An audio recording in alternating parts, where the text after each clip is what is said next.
మహా అద్భుత కార్యం సృష్టి చేయడం, జలప్రళయం మహావిలయం, అద్భుత కార్యం మహావిశ్వాస పోరాటం, మోసగాడే వారసుడవడం, కష్టాలు పాల్చేసిన కలలే సింహాసనం మీద కూర్చోబెట్టడం. ఏమి విశ్వాస పోరాటం అండి ఆదికాండం అంతట్లో కూడా. చారిత్రక, భౌగోళిక, రాజకీయ సమూలమైన వాస్తవ ఘట్టాలన్నింటినీ మన కళ్ళ మీద చూపిస్తుంది ఆదికాండం సృష్టి గ్రంథం. ఈ రెండవ ధారావాహికలో 13 పాఠాలుగా హోప్ టీవీ మీకోసమే అందిస్తుంది. ఆదికాండం మొత్తాన్ని చదవండి, వినండి, తెలుసుకోండి. ఈ ధారావాహిక అంతట్లో మీరు చాలా దీవెనలు పొందండి.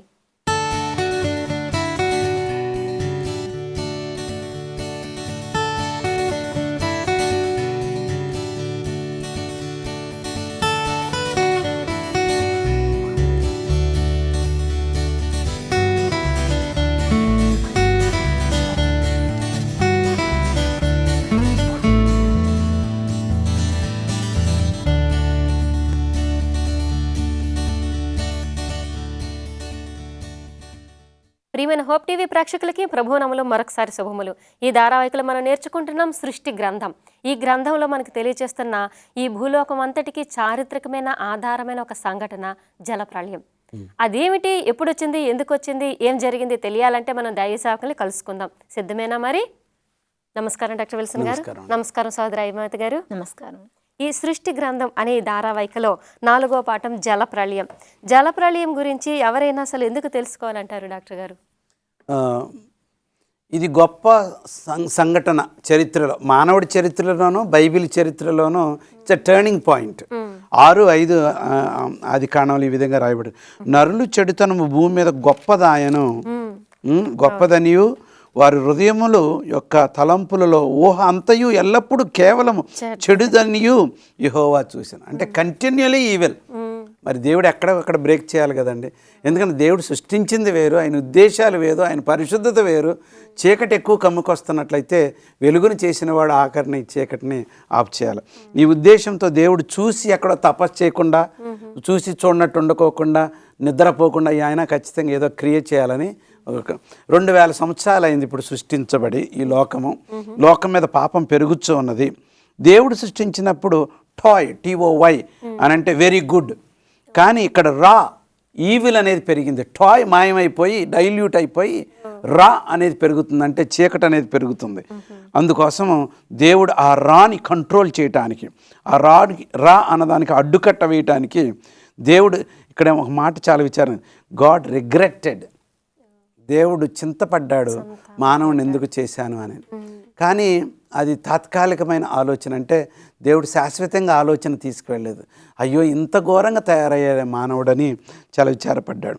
కానీ దేవుడు ఎప్పుడు కూడాను న్యాయముతోనూ ప్రేమతోనూ క్షమాపణతోనూ ఎప్పుడు కూడాను స్పందించాడు. ఈ విధంగా తిరిగి కడిగివేయాలని, ఈ లోకాన్ని శుభ్రపరచాలని, రక్షణ కొత్తగా మళ్ళీ ప్రారంభించాలని ఆయన ప్రయత్నించాడు. ఈ విధంగా చేసిన దాంట్లో ఆయన 2 శబ్దాలు వినపడుతున్నాయి. ఒకటేమో కెయ్యోను, రెండోది ఏబేలు సెత్తు. కెయ్యోను సంతానము ఓ ప్రక్కనేమో ఏబేలు సెత్తు. ఈ కుటుంబాల్లో నుంచి వంశావళిలో నోవా కుటుంబాన్ని ఏర్పాటు చేసుకున్నాడు. నోవా గురించి ఒక్కటే రాయబడి ఉన్నది, Noah found favour in the sight of God. దేవుని దృష్టిలో ఆయన మంచివాడైన నీతిపరుడుగా ఉన్నాడు. అందుకోసం నోవా యొక్క చరిత్ర ఇక్కడ మనం చదువుకుంటున్నాం. ఈ జలప్రళయం అని ఈ పాఠం కోసం ఏర్పరచబడిన వాక్యం వినిపించుతారా? తప్పకుండా అండి. మత్తయి సువార్త 24వ అధ్యాయము 37వ వచనము, నోవహు దినములు ఎలాగుండెనో మనుష్య కుమారుని రాకడయును అలాగే ఉండును. మరి ఈ ఆదికాండం అంతట్లో సృష్టిలో ఈ జలప్రళయం అనేది ఎందుకు సంభవించింది అంటారు డాక్టర్ గారు? ఏదన్నా ఉంటే అశుభ్రంగా ఉంటే దాన్ని శుభ్రంగా కడుగుతాం కదండి. ఫర్ ఎగ్జాంపుల్ బట్టలు మురికైతే సర్ఫేస్ శుభ్రంగా కడుగుతాం, ఇల్లు ఏదైనా పూజ చేయకముందు ఇల్లు శుభ్రంగా కడుగుతాం, డేక్షాల మురికైతే కడుగుతాం. అంతా కూడాను మానవుడు మానవుడవే శుభ్రం గురించి అర్థం చేసుకున్నవాడు. పాపం అనేది ఎంత రోతగా ఉందో, ఎంత అశుభ్రంగా ఉందో, ఎంత దూరం చేస్తుందో ప్రభువుకి తెలుసు. కాబట్టి ప్రభు ఖచ్చితంగా ఈ విధంగా వదిలితే సాతానుడే ఎక్కువవుతాడు, నేను ప్రేమించిన మానవుడు సంపూర్ణంగా ఇదైపోతాడని కొంతకాలం పరిమితం అయిపోయిన తర్వాత ఇప్పుడు నేను ఒక స్పీడ్ బ్రేక్, ఒక అడ్డుకట్ట వేస్తాను. పాపం పెరగకుండా ఉండటానికి ఒకసారి దీన్ని మళ్ళీ శుభ్రం చేసి క్రొత్తగా పెడతాను. భూగోళం అంతటిని శుభ్రం చేశారంటారు. మరి జలప్రళయానికి సిద్ధపాటు అనేది ఆ కాలంలో ఎలా జరిగింది ఏమంటారు? ఇది అవును, ఈ సిద్ధపాటు సడన్గా అట్లాగా ఆయన ఎవరికి చెప్పుకోకుండా నేను నీళ్లు కడుగుతున్నానని వరద అట్లా పంపించి సాధ్యపడుతుంది ఆయనకి. కానీ మానవుడి సహాయంతోనే, మానవుడితో కలిపే ఈ కార్యక్రమం చేశాడు. ఎప్పుడు కూడా ఇంత గొప్ప దేవుడు హెచ్చరించి, బోధించి, వివరంగా తెలియపరిచి చేస్తాడు, అన్యాయంగా ఎవరిని కూడాను. సో నోవా ఒక ప్రవక్త లాంటి వాడు. మోషాలాగా ఆర్క్, టెవా, TEVAH హెబ్రీ భాషలో. ఐగుప్తు దేశంలో మరి మోషాని కాపాడటానికి వాళ్ళ తల్లి ఏం చేసిందంటే చిన్న బుట్టలాగా జమ్ము పెట్టేలా తయారు, దాన్ని టివా అంటారు. అంటే రక్షణ కొరకు ఏర్పాటు చేసిన ఒక బుట్ట లాంటిది. దేవుడు రక్షణ కొరకు ఒక పడవ లాంటిది బుట్ట, అది కూడా ఆ మాట ఈ మాట హెబ్రీ భాషలో ఒకటే. ఈ టివాని తయారు చేయడానికి ఒక మనిషిని ఏర్పాటు చేసిన ఆయన చూపులు ఎవరు చూస్తే నోవహు నమ్మకంగా కనపడ్డాడు. ఆయనకి పిలిచి అన్ని వివరాలు చూపించాడు. వివరాలు చూపించి ఎందుకు చేస్తున్నామంటే, నేను ఇశ్రాయేలీల కాలంలో మోషాకి నేను వారి మధ్యన నివసించులాగా నాకు ఒక మందిరం తయారు చేయాలని నిర్గమాకాండం 25:8 ఏ విధంగా చెప్పాడో, ఆ ప్రజలు దేవుని సన్నిధి నాతో ఉండాలనుకున్నట్లయితే పాపాన్ని తీసివేయాలి. అందు గురించి టివాన్ తయారు చేయి. టివా ఈ యొక్క చిన్న పడవను ఈ పడవను తయారు చేస్తే అప్పుడు మానవుడు ఎవరైతే నన్ను అంగీకరిస్తారో వాళ్ళందరూ కూడాను రక్షించబడులాగున వాళ్ళతో శాశ్వతంగా నిత్య నిబంధన, ఆర్క్ ఆఫ్ ద కవెనెంట్, నిత్య నిబంధన నేను వారితో నేను ఉండటానికి ఆ గుడారం ఏర్పాటు చేయడం. అండ్ నోవా పిలిచి చెప్పినప్పుడు ఎందుకు చేయాలా, ఎంత ఖర్చు అవుతుంది, ఎవరు నాకు అవన్నీ అడగలేదండి. జస్ట్ ఒబేయిడ్. ఆయనలో ఉన్న గొప్పతనం ఏంటంటే విధేయత చూపించాడు. ఆశ అని అంటే ఆయన చెప్పినట్లుగా చేశాడు, ఎదురు ప్రశ్న అడగలేదు. ఎందుకనగా 5 కార్యాలు దాంట్లో ఉన్నాయి. ఈ రిపీటెడ్ 5 times.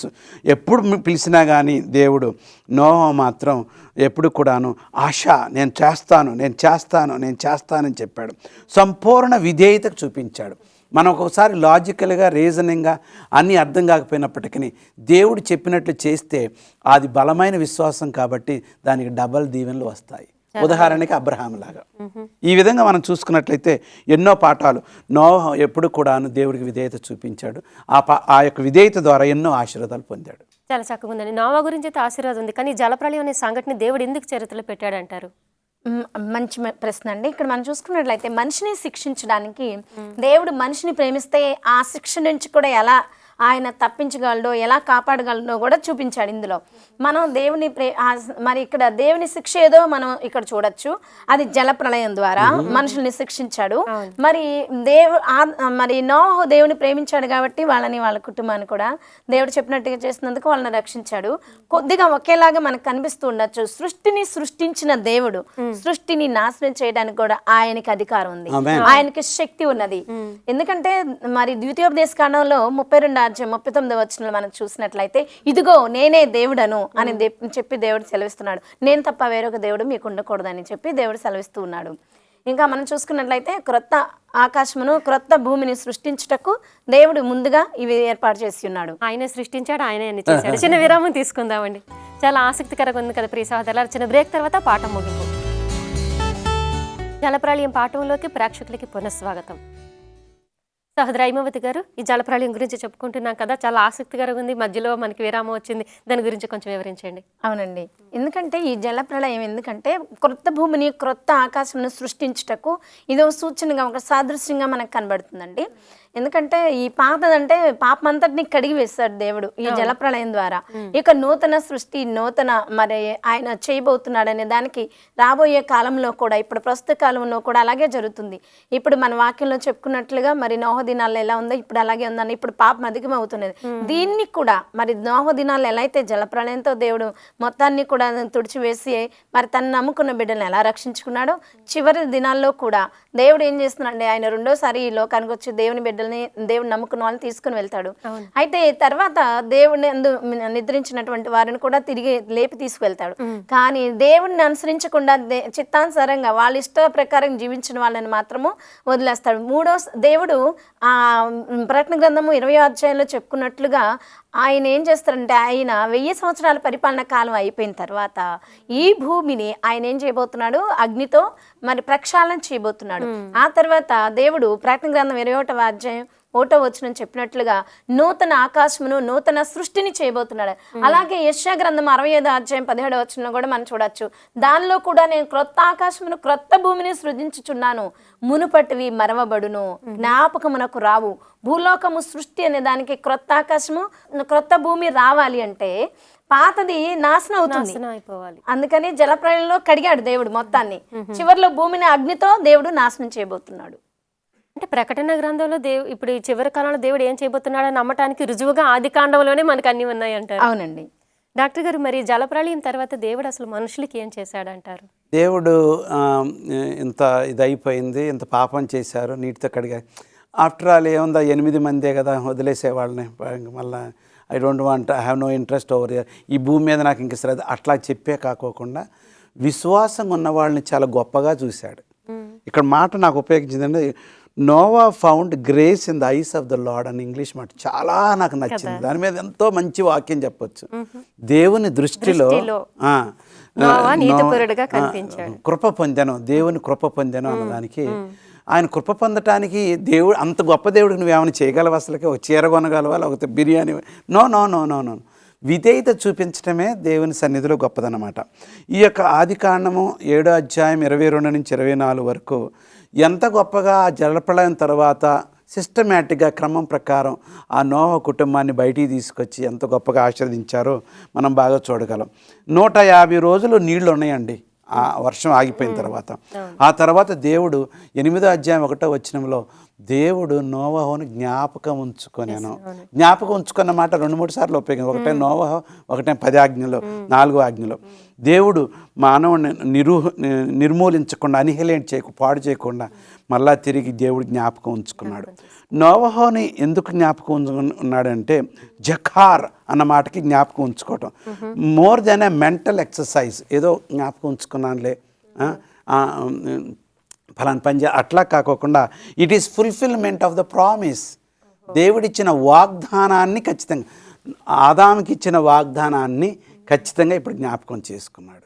ఏదో జలప్రళయంలో జ్ఞాపకం చేసుకోవటం మెంటల్ ఎక్సర్సైజ్ ఒకటే కాదు, కానీ ఆయన పరిపూర్ణంగా జ్ఞాపకం చేసుకొని ఎలాగ దీవించాలి, నా విధేయతగా ఉన్నవాడిని ఖచ్చితంగా నేను ఇచ్చిన వాగ్దానాన్ని, నేను ఇచ్చిన ఒడంబడికని నోవహు ద్వారా ఎలా నెరవేర్చాలి. ఇక్కడ మనం చూసుకున్న మొట్టమొదటిగా కాకిని పంపించాడు. కాకి స్వార్థమైన పక్షి, మాంసం ఎక్కడ ఉంటుందో అక్కడ ఉండిపోతుంది, కానీ అది ఎక్కడ ఆగలేకపోయింది, ఎందుకంటే నీళ్ళు ఇంకా ఉన్నాయి. కొద్ది రోజుల తర్వాత పావురాన్ని పంపించాడు. పావురం కూడా ఒకసారి వచ్చేసింది, రెండోసారి మాత్రం ఒలివ మొక్క తీసుకొని వచ్చి, రెండోసారికి రాలేదు. సో అప్పుడు నీళ్లు సరిగ్గా ఉన్నాయి. సో ఈ పద్ధతి ఎందుకు చేశాడంటే దేవుడు ప్రతిసారి కూడా జ్ఞాపకం చేస్తున్నాడు. I have cleaned, I have repaired, I have prepared for a new world for you. నీ కొత్త భూమిని నీకు తయారు చేస్తున్నాడు. తనను తన కుటుంబం అంతా కూడాను ప్రాక్టికల్ లెసన్స్ నేర్చుకున్నాడు. పాపంలోంచి బయటకు వచ్చే పద్ధతి, దేవుని మీద ఆధారపడటం, తర్వాత భూమి మీద క్రొత్తగా మళ్ళీ ఆదాము ఎట్లా ప్రారంభించబడ్డారో మరలా భూమి మీద, ఇదంతా కూడాను చాలా ఆశ్చర్యంగా ఉన్నది. ఈ పాఠం ఆఖరి రోజుల్లో మనం ఎందుకు చదవాలి అని అంటే, మీరు ఇంతకు ముందు చెప్పినట్లుగా ఆది కాండంలో చెప్పిన ఈ అమూల్యమైన సత్యాలే ప్రకటన గ్రంథంలో కూడా జరుగుతున్నది. అక్కడ రీక్రియేషన్ అక్కడ ఉన్నదన్నమాట. ఇదంతా కూడాను మన ఆత్మీయ బలానికి, ఆ దేవుణ్ణి మనం జ్ఞాపకం చేసుకోవడానికి. చాలా బాగుందండి. ఈ జలప్రళయం పూర్తయిన వెంటనే ఇప్పుడు దేవుడు నోవాను జ్ఞాపకం చేసుకున్నాను, అంత జ్ఞాపకం చేసుకున్న దేవుడికి ప్రతిస్పందనగా నోవా ఏం చేశాడంటారు సిస్టర్? అవునండి, చాలా మంచి ప్రశ్న. ఇప్పుడు ఆదికాండం 6వ అధ్యాయం 18వ వచనంలో దేవుడు నోహుతో ఎటువంటి నిబంధన కలిగి ఉన్నాడో మనం చూసుకుందాం మొట్టమొదటిగా. ఎందుకంటే దేవుడు నోహుతో నిబంధన ఈ విధంగా చేస్తాడు. ఆదికాండం 6వ అధ్యాయం 17వ వచనంలో జీవము కలిగిన వాటిని సమస్తమును కూడా, మరి మొత్తాన్ని కూడా నేను నాశనం చేయబోతున్నాను, మరి అయితే నేను ఒక నిబంధన చేసుకుంటున్నాను. ఏంటంటే ఆయన నీ కుమారులు, నీ కోడళ్ళలో, నీ భార్యలో మీరందరూ కూడా ఏం చేయాలని, రక్షణ ఓడడానికి ప్రవేశించమని చెప్తున్నాడు. ఓడానికి సిద్ధం చేసి ఉంచండి, వారందరినీ కూడా నేను కాపాడతానని దేవుడు సెలవిస్తున్నాడు. ఆయనకు అక్కడ నిబంధన ఏర్పాటు చేశాడు. ఆదికాండము 8వ అధ్యాయం 20వ వచనంలో జలప్రళయం అయిపోయిన తర్వాత నోహు ఏం చేశాడంటే దహన బలులను అర్పించాడండి. 7వ దినము ఆదికాండంలో మనం చూసుకున్నట్లయితే ఆదాము అవ్వలు 7వ దినాన సబ్బాత్ దినాన వాళ్ళు సృష్టి అయిపోయిన తర్వాత వాళ్ళు ఆరాధించారు. అంటే దేవుడిని ఆరాధించే రీతిలో డైరెక్ట్ గా ఆరాధించారు. కానీ ఇక్కడ మనం చూసుకున్నట్లయితే వారి కుటుంబం, నోవా యొక్క కుటుంబము నూతన సృష్టిలో నోవా కూడా దేవునికి ఆరాధన చేస్తున్నాడు. ఈ నూతన సృష్టిలో నోవహు దేవుని ఆరాధన చేస్తున్నాడు. ఎలాగంటే దహన బలి ఇస్తున్నాడు. ఇక్కడ మనకి సంఖ్యాకాండం 15:1-11 తెలియజేస్తున్నట్లుగా కృతజ్ఞత అర్పణ ఏ విధంగా చేయాలి అనేది పవిత్రమైనవి. ఆ విధంగా ఆయన కృతజ్ఞత పూర్వకంగా దేవునికి బలి అర్పిస్తున్నాడు. గొర్రె పిల్లని బలి అర్పించడం జరుగుతుంది. వాళ్ళకి అక్కడ గొర్రె పిల్ల లేదు, డైరెక్ట్ గా దేవుని ఆరాధించారు, మధ్యవర్తి ఏమీ లేదు. ఇక్కడ గొర్రె పిల్లను వాళ్ళు బలిగా అర్పించడం జరుగుతుంది. ఇప్పుడు దేవుడు జలప్రళయం అయిపోయిన తర్వాత పవిత్రమైనవే తినాలని కూడా దేవుడు సెలవిచ్చాడండి. ఎందుకంటే మరి అపవిత్రమైనవి తినకూడదు అని చెప్పాడు. రక్తంలో అనే విషయంలో మనం చూసుకున్నట్లయితే మరి చెట్లు మొక్కలు ఇవేమి లేవు, గడ్డి ఇవేమి లేవు కాబట్టి తినడానికి ఏం లేదు కాబట్టి వాళ్ళు ఓడలో నుంచి వచ్చినప్పుడు వాళ్ళ ఆహార విషయంలో దేవుడు అనుమతి ఇచ్చాడు. ఎందుకంటే అవి పెరిగే వరకు ఇవి తినాలి కదా, ఆ జంతువుల్ని పవిత్రమైన జంతువులనే తినమని చెప్పాడు. ఆ పవిత్రమైనవి కూడానండి రక్తంతో తినకూడదు, రక్తంలో జీవం ఉంటుంది కాబట్టి. రెండవ మనం చూసుకున్నట్లయితే ఎలాంటి ఆహారం తినాలి అనేటువంటిది, ఫలవృక్షములను మనం తినాలి అనేటువంటిది. ఇంకా సమయం పడుతుంది కాబట్టి జంతువుల్ని తినమని అనుమతి ఇచ్చాడు, కానీ దేవుడు అది తినాలని ఆజ్ఞ కాదు. ఆదికాండంలో మనుషులకి జంతువుకున్న సంబంధం మనం చూసుకున్నట్లయితే అవి మంచి సంబంధం ఉన్నది. కానీ ఇక్కడ మరి జంతువుని చంపవలసిన పరిస్థితి వచ్చింది. ఆ పరిస్థితి ఇక్కడ మనం చూస్తున్నాం. అదండి సంబంధం ఏంటనేది కూడా దీని తెలుస్తుంది. కాబట్టి తను కాపాడినటువంటి దేవునికి కృతజ్ఞతగా వాళ్ళు అర్పణ చెల్లించారు. చాలా బాగుందండి. చిన్న విరామం తీసుకుందామండి. చూస్తున్నారు కదా ప్రియ సహోదరులారా, చిన్న బ్రేక్ తర్వాత జలప్రళయం ముగింపు అంటూ వివరంగా తెలుసుకుందాం. ప్రేక్షకులకి పాఠం చివరి భాగంలోకి స్వాగతం. డాక్టర్ విల్సన్ గారు, ఈ జలప్రళయం గురించి మనం చదువుకున్నాము. ఈ 8వ అధ్యాయంలో మనం చూసినట్లయితే దేవుడు నరుని జీవాన్ని భద్రపరచటం అనే అంశం ఇందులో ఏదైనా మనకు కనిపిస్తుంది అంటారు. ఎలా నేర్చుకోవాలంటారు? దేవుడు ప్రాణం భిక్ష పెట్టి ఆదామవ్వని తన స్వరూపంలో చేసుకొని ప్రేమించి మీరు శాశ్వతంగా నాతో ఉండాలని ఆ బంధం ఏర్పాటు చేసుకున్న దేవుడు మధ్యలో సాతానుడు వచ్చి, ఇంట్రూడర్ మధ్యలో వ్యక్తి వచ్చి మరి పాపం అనేదాన్ని ప్రవేశపెట్టి శాపం తీసుకొచ్చి 2000 సంవత్సరాల తర్వాత భూమి నిండిపోయి ఉన్నది. 7000 సంవత్సరాలు ఇచ్చాడు ఈ భూమికి సాతానుడికి ఛాన్స్, కానీ 2000 సంవత్సరాలకి సక్సెస్ఫుల్ అయిపోయాడు సాతానుడు. మరలా ఈ భూమిని కడిగి ఇంకొక కొత్తగా new family, start of human race again, fresh, కొత్తగా మానవాళ్ళు ఈ భూమి మీద మళ్ళీ కొత్తగా ఉండమని వాళ్ళకి సూచనలు ఇచ్చాడు, వాగ్దానాలు ఇచ్చాడు. ఆ ఇచ్చిన వాగ్దానాలు చాలా మంచిది. దేవుడు మీ ప్రాణం కాపాడి ఉండాలని అంటే యాక్ట్ ఆఫ్ గ్రేస్, ఆయన కృప ద్వారానే సాధ్యపడుతుంది.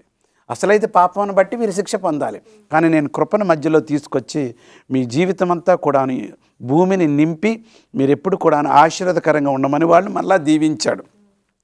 ఈ విధంగా దీవించిన తర్వాత మానవాళ్ళ జీవితానికి మరి ఎన్నో ఆశీర్వాదాలు కూడా ఇచ్చాడు, వాళ్ళకి అవసరమైన ఆశీర్వాదాలు ఇచ్చాడు. ఆదికాండము 9వ అధ్యాయం 8 నుంచి మనం చదివినప్పుడు దేవుడు వర్షధనుసుని ఒకటి ఇచ్చాడు.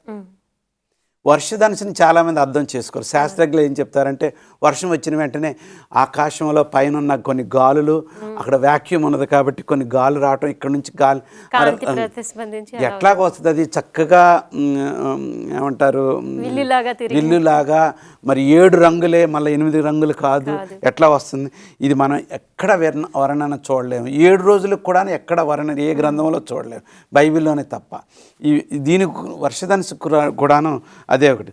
It's a mark of establishment of a new covenant, క్రొత్త నిబంధనగా, క్రొత్త ఒడంబడిక దేవుడు చేసుకున్నట్లుగా దీని గురించి 3 సార్లు రాయబడి ఉన్నది బైబిల్లో.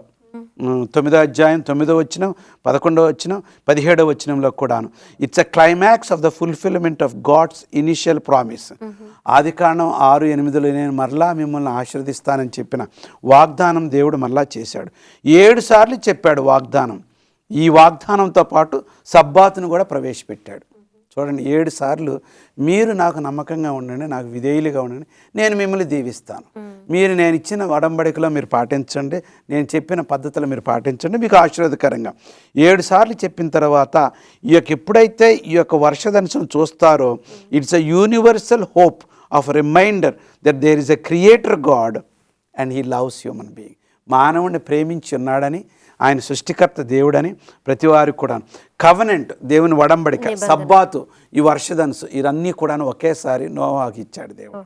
ఈ మూడింటిని మనం జ్ఞాపకం చేసుకున్నప్పుడల్లా దేవుడు ఎప్పుడూ మన పూర్తిగా నాశనం చేయడు. ఆయన విధేయులు ఉన్న వారిని కాపాడుతాడు, ఆయన ప్రేమిస్తాడు. మనం ఏదైనా తప్పు చేస్తే ఆయన కృప చూపిస్తాడు. ఇవన్నీ కూడా మనకు గుర్తుగా ఉన్నది. ఇదే నిజమైన సువార్త. చాలా బాగుందండి. ముందు అధ్యాయంలో ఆదాము కూడా 3 బహుమానాలు ఇచ్చాడని చెప్పుకోవడం జరిగింది కదా. అంటే అప్పుడున్న దేవుడే నవాతారానికి కూడా ఉన్నాడు కాబట్టి ఆయన మార్పు లేనివాడు. చాలా బాగుంది. ఈ జలప్రళయం పాఠంలో ముందు కంటత వచనం చదివినట్టు ఆ కాలంలో ఎలా ఉందో ఇప్పుడు కూడా అలాగే ఉంది అంటున్నారు కదా. ఏమైనా భేదం ఉందా? అది నిజంగా ఇప్పుడు అలాగే ఉందంటారా? అవునండి. మరి జలప్రళయానికి ముందుగా ఏ విధంగా ఉందో ఇప్పుడు కూడా అలాగే ఉందండి. మనం చూసుకున్నట్లయితే ఒకసారి జలప్రళయంలో మనము ఎలాగున్నారు అనేటువంటిది, ఈనాటి ప్రపంచం కూడా ఎలా ఉంది అనేటువంటి వివరణ మనం చూసుకున్నట్లయితే పితరుల ప్రవక్తలు అనే పుస్తకంలో కూడా ఎలించివెట్టమ్మ గారు ఏ విధంగా రాస్తున్నారు, వాళ్ళకి భయభక్తులు అనేవి లేవంటండి. దేవుని యందు భయభక్తులు లేకుండా మనుషులు వాళ్ళకి ఇష్టానుసారంగా జీవించడం మొదలుపెట్టారు. వాళ్ళకి ఏంటంటే లోక ప్రేమ ఎక్కువ, లోక వస్తువులపైన ఎక్కువ మక్కువ చూపించేవారు. దేవుడుని ఖండించలేదు కానీ వారు తినడం తాగడం అనేటువంటి విషయంలో దేవుని ద్వారా వచ్చినటువంటి బహుమానాలు. ఇప్పుడు తినడం తాగడం మంచిదే కాదంటే, కానీ దేవుని కృతజ్ఞత చెప్పాలి కదా. అందుచేత వాళ్ళకి దేవుని కృతజ్ఞత చెల్లించేటువంటి వారు కాదు, కృతజ్ఞత లేకుండా జీవించారు. కోపాన్ని అంచే శక్తి లేకుండా ఉన్నారు వాళ్ళు. మోసం, దగ, తర్వాత దొంగతనం, లంచం ముచ్చుకోవడం ఇవన్నీ ఎక్కువైపోయినాయి. మనుషులందరికీ ఇవన్నీ ఉత్తేజపరుస్తూ ఉన్నాయి. దేవునికి దూరం అయినట్టు దీని ద్వారా మనకు కనబడుతుంది. అంతే కదండి. దేవుడు అంటే ఏమిటో ఎవరో ఏంటి అనేది తెలియకుండా జీవించేవారు. తమ ఇష్టానుసారమైన జీవితాన్ని జీవిస్తున్నారు. పాపం చేసే ప్రతి మనిషి కూడా అలాగే నాశనం అవుతాడు. ఇంకోటి చూసుకున్నట్లయితే దేవుని ధర్మశాస్త్రం మీద కూడా వాళ్ళు ఆచరించినట్టుగా లేదు. దాని మీద కూడా వాళ్ళు తిరుగుబాటు చేసినట్టుగా మనకు కనిపిస్తుంది. ఎందుకంటే పెళ్లిని దేవుడు ఎలా ఇచ్చాడు? మనోహరంగా ఇచ్చాడు. అయితే దీని విషయంలో కూడా వక్ర బుద్ధితో ఇష్టానుసారంగా చేయడం మొదలు పెట్టారండి. ఎలా చేశారంటే దేవుని ధర్మశాస్త్రం లేకుండా చేశారు వాళ్ళు. దేవుని ధర్మశాస్త్రాన్ని అనుసారంగా జరగట్లేదు, ఏమి ధర్మశాస్త్రాన్ని వ్యతిరేకంగా చేస్తూ ఉన్నారు. దేవునికి వ్యతిరేకంగా, చట్టానికి వ్యతిరేకంగా, చట్టానికి కట్టుబడి లేకుండా చేస్తూ ఉన్నారు. దేవుని భయం లేకుండా ఉంది. విచ్చలవిడితనము బాగా ఎక్కువైపోయింది. అందుచేతనే జలప్రళయం నాశనమైనట్లుగా మనం చూస్తూ ఉన్నాము. అయితే జలప్రళయంలో ఇదంతా కూడా ఎందుకు నాశనం చేయటం జరిగిందంటే విచ్చలవిడితనం ఎక్కువైపోయి దేవుడు అంటే భయభక్తులు లేకుండా, దేవుని లెక్క చేయకుండా జీవించారు. ఈనాడు ప్రజలు కూడా ఆ విధంగా ఇంకా పాపం ఇంకా ఎక్కువగా అధికం కాబోతూ ఉన్నది. అయితే ఇంకా కొంచెం ఇట్లా ఉందంటే అంత ఎక్కువగా లేదని మనకు అర్థమవుతుంది.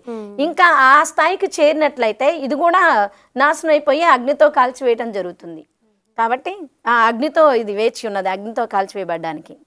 కానీ ఇప్పటికీ లోకం చాలా భయంకరంగానే ఉంది. పాపం పెచ్చిరిల్లిపోయింది, ఏ క్షణం అంతం అన్నట్టుగానే ఉంది కదా సార్. దాని గురించి మీరేమంటారా? అంటే సాతానుడు నోహ జలప్రళయం తర్వాత నేను ఏ పనులు చేసినా వ్యర్థమైపోతుంది, దేవుడు తిరిగి సృష్టిస్తున్నాడు అని వదిలిపెట్టకుండా సాతానుడు ఇంకెక్కువగా ప్రయత్నించాడు. ఈ పాఠంలో నేను నేర్చుకున్న ఒక ఉద్దేశం ఏంటంటే, దేవుడు ఒకసారి చేసినా కానీ, తప్పు చేసినా కానీ మానవుడు మరలా ఇంకొక ఛాన్స్ ఇస్తాడు. మరలా మానవాళ్ళని కాపాడాడు మహా గొప్ప పరిస్థితి నుంచి. నవీన కాలంలో ముఖ్యంగా ఈ యొక్క పెట్రోలు, ఈ బొగ్గులు ఇవన్నీ ఎందుకు వస్తున్నాయి అని అంటే ఆ రోజుల జలప్రళయం. దాన్ని గుర్తు చేసుకోవట్లేదు ఎవరు కూడాను. మానవుడు ఎంజాయ్ చేస్తున్నాడు. బాగుందండి. ఉన్న ఏ వాస్తవాన్ని కూడా ఎవరు సరిగా గ్రహించలేకుండా తప్పిపోతున్నట్టుగానే ఉంది. చాలా చక్కని పాఠం, చాలా వివరంగా చెప్పారు. చాలా ధన్యవాదాలు. నమస్తే. తెలుసుకున్నాం కదా ప్రియ సహోదరులారా, ఈ జలప్రళయం గురించి. ఇంత భయంకరమైన కాలంలో ఉన్న మనం ఈ పాఠం విన్న తర్వాత వదిలేయడం కాకుండా ఈ వాక్యాన్ని మనం శ్రద్ధగా పెట్టుకొని దాని నుంచి తప్పించుకునేలాగా మనల్ని మనమే దేవుడికి అప్పగించుకోవాల్సిన పరిస్థితి ఉంది. ఇంతేకాదు, ఇంకో పాఠంతో మళ్ళీ కలుసుకుందాం. దీని తర్వాత భూలోకంలో సమస్త జాతులు ఏ విధంగా ఉన్నాయి, దేవుడి నుంచి తిరుగుబాటులోనే ఉన్నారా, దీవెనలాగా ఉన్నారా, అది తెలియాలంటే మరో పాఠంతో మళ్ళీ కలుసుకోవాల్సిందే మనం. అంతవరకు క్రీస్తు నామములో శుభములు.